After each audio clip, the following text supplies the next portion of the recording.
नमस्कार, अंजली किचनमध्ये आज तुमचे स्वागत आहे।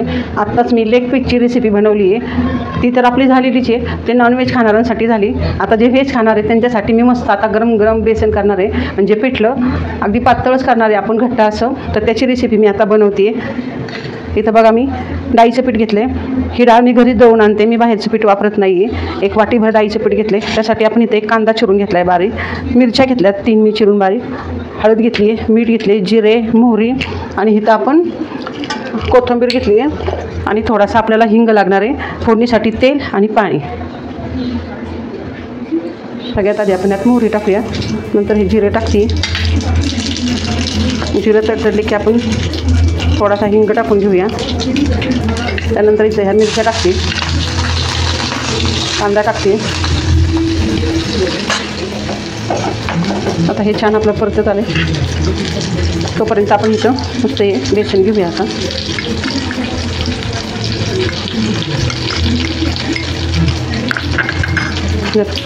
इथं बेसनमध्ये आपण हे पाणी टाकून घेतो। आपण पिठात कालवून टाकणार आहे, कारण आपल्याला असं बेसन बनवायचं की जे भातावर पण आपल्याला खाता येईल।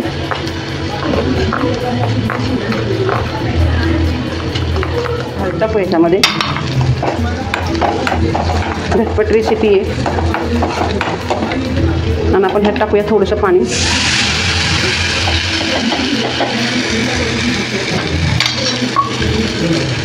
ह्यात टाकते चवीनुसार मीठ। हे पीठ काढून झाले आपलं, तिकडं आपलं आधण पण उकळले। आता आपण त्याच्यामध्ये ते पीठ टाकून देऊया।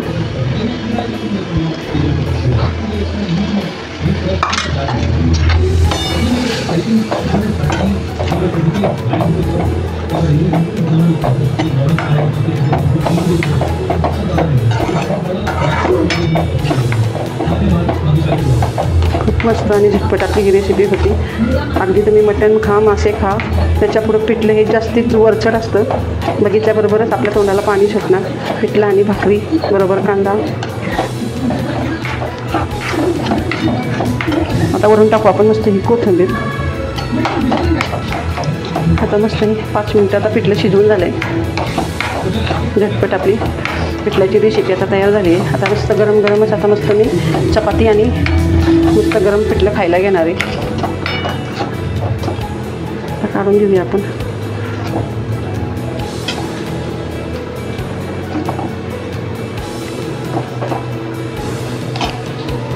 ह्याच्यावर मस्त आपण कच्चं तेल टाकूया थोडं।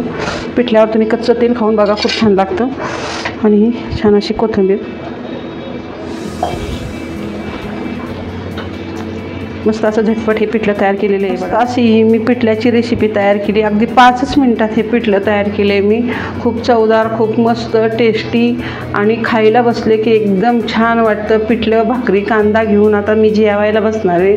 तर तुम्ही माझ्या चॅनलला शेअर करा, सबस्क्राईब करा, कमेंट करा। धन्यवाद।